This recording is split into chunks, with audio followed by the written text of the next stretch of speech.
Chapter 34. The Real Moody in One of Those Moments. Narrator's Point of View. Professor Moody took Harry back into her dark room. He closed the door and Harry looked around and sat.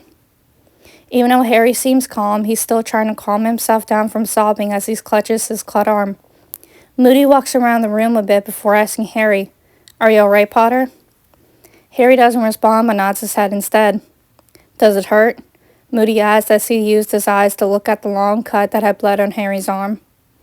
Harry looked down at it before simply responding, "Not so much now." Moody walked over and sat down close to Harry. "Maybe I'd better take a look at it." Harry lets Moody grab his arm, looking at it as it can be seen that it was a long cut, but secretly somehow symbolized Voldemort to Moody, but Moody doesn't say it. As Moody is looking at Harry's arm, Harry states, "The cup was a portkey. Someone had bewitched it." Moody gets up and starts messing with his things, searching for something. What was it like? What was he like? Who? Moody turns and stares closely at Harry, the Dark Lord. What was it like to stand in his presence? Surprised, Harry responded, I don't know. It was like I had fallen into one of my dreams, into one of my nightmares." At the same time, while Harry responds, Moody starts to struggle for air and starts shaking as his back is towards Harry. Moody soon struggles through his bottles and digs into his pockets to find the bottle he had been using, only to finding it was empty. He rushes towards another chest in the room, searching through the other bottles to see that they are empty.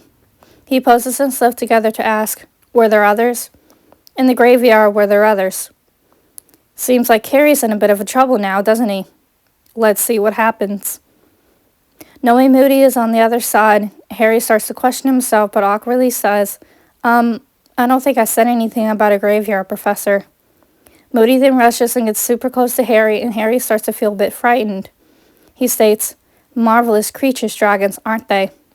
Do you think that miserable oaf would have led you into the woods if I hadn't suggested it?" Moody walks and struggles with his bottles, trying to find anything he could drink.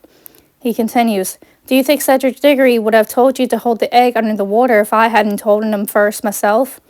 Do you think Neville Longbottom, the witless wonder, could have provided you with a gillyweed if I hadn't given him the book that led you straight to it? Huh?" Moody was now back in front of Harry as he pointed to the side of his head. Now Harry seems to have a light bulb go off as he gets it now. He says, "It was you from the beginning. You put my name in the Goblet of Fire. You bewitched Crumb, but..." Moody cut Harry off by making startling side crying noises to be made in front of Harry. Moody is still close to Harry as he bluntly responds, "You won because I made it so, Potter. You ended up in that graveyard tonight because it was meant to be so. And now the deed is done. The blood runs through his veins, runs within the Dark Lord. Imagine how it will reward me when he learns that I have once and for all silenced the great Harry Potter." As Harry is still injured, he is too stunned to say anything or do anything to save himself as Moody raises his wand towards Harry. So, Moody is behind everything after all. Or is it really him? Meanwhile, Miranda's point of view. Once I seemed to stop crying, Severus whispered in my ear, "You're still shaking, love. It will be all right." It had been a few minutes since I had seen Professor Moody take off with Harry, and quite frankly, I was starting to get a little concerned. Then I snapped out of it as I noticed that Dumbledore was walking towards me and Severus and asked concernedly, "Are you all right, Miranda?" I sniffled and responded, "I don't know, honestly. I'm sorry for disobeying you or Severus, but it was horrifying to face him again, sir. Now, since Harry and I escaped, I'm sure he will be after us, but no one is going to believe what we say." Severus looked at Dumbledore. "Speaking of Potter, Headmaster, where is he?" Dumbledore, Severus, and I all looked at each other and started to walk to Professor McGonagall. Dumbledore asked her, "Minerva, have you seen Harry?" "Last I saw him, Albus, was when we went off with Alistair. I specifically asked him to stay put with Potter." I pulled on Severus's robes as he glanced down at me. "Something's wrong." The three of us looked at each other and ran towards where Professor Moody and Harry went. It was then that I knew that Dumbledore knew something wasn't right. I hoped Harry was all right. Dumbledore got ahead of us and shot some type of spell at Moody as soon as we got inside the room. Apparently it was just in time as I immediately ran over to Harry and held onto his arm carefully for protection. I can't believe he was about to hurt Harry. I whispered as I asked, "Does your cut hurt still badly, Harry?" "No, not so much anymore, Miranda." Harry and I silently watched as everything that was happening. Dumbledore grabbed Moody by the neck as he yelled for Severus. I watched as Severus poured some sort of potion down Moody's throat, and Moody shook violently. Severus and Dumbledore sure had a grip on him. "Do you know who I am?" Dumbledore asked as he raised his voice. I was Dumbledore. "Are you Alistair Moody?" "Are ya?" Dumbledore protested. "No," the man who looked and acted like Moody responded. "Is he in this room?" "Is he in this room?" The man didn't respond, but instead nodded his head. Harry and I were standing near a chest, and Dumbledore stated warningly at us, "Harry and Miranda, get away from there." Harry and I did as we were told, and we moved aside. When the chest finally opened, we couldn't see at first glance who it was. "What? Who is that?" I asked. We watched from a distance as Dumbledore and Severus crowded around us as we all peeked inside the long, deep chest. The real Professor Moody was in there. Harry was confused. If that's Moody, but then who's this?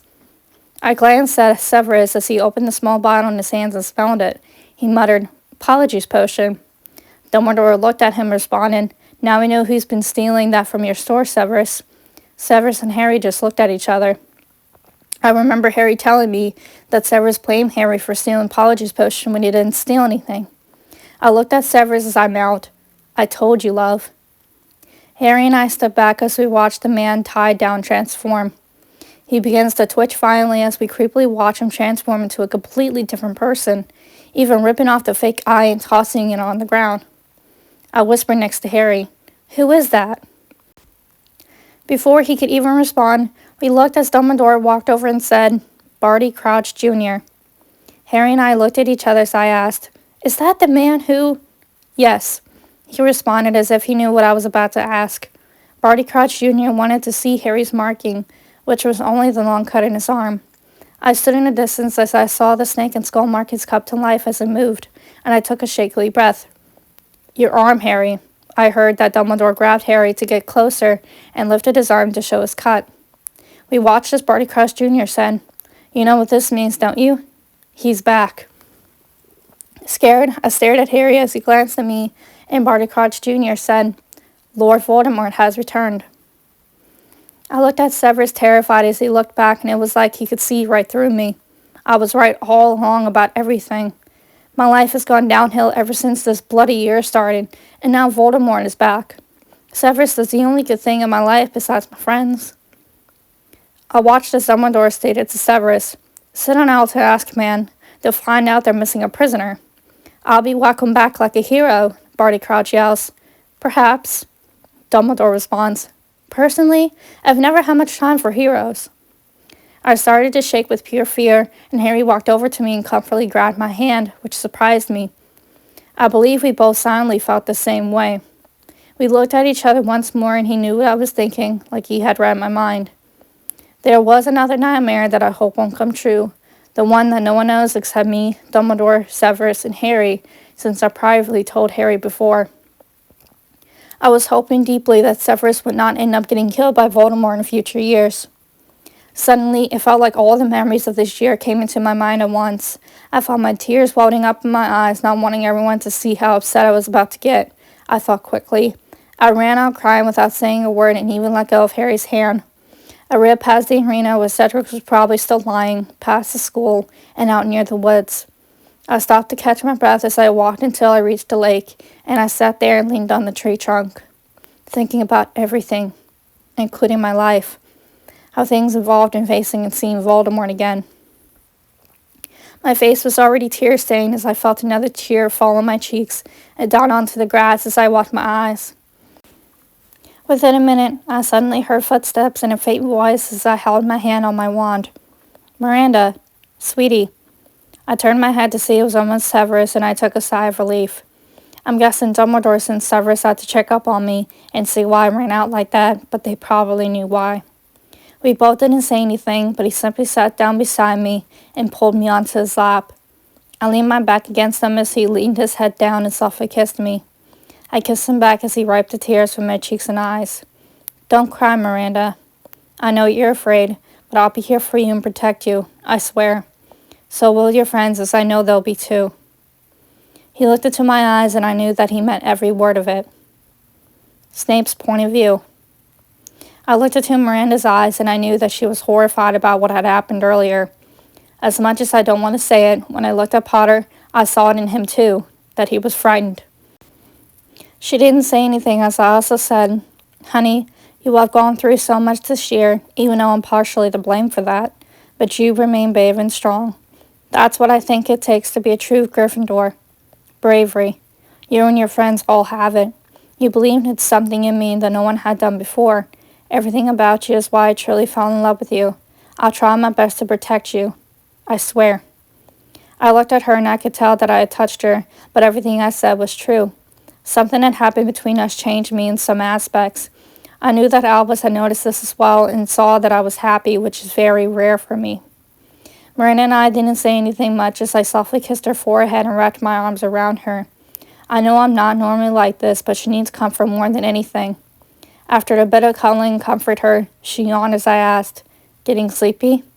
"Just a little bit, Severus, yeah."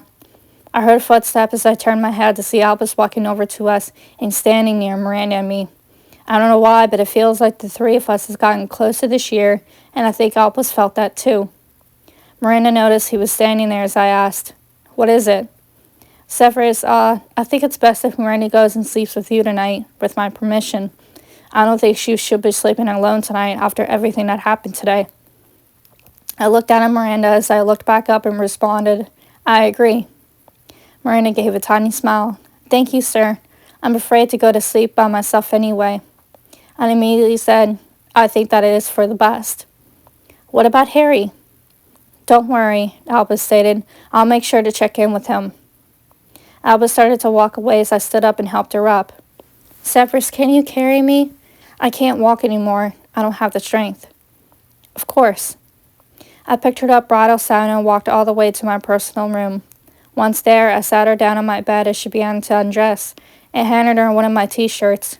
"Here, sleep in this tonight, love." "Okay," she said as she began to change, and I went into the bathroom to do the same.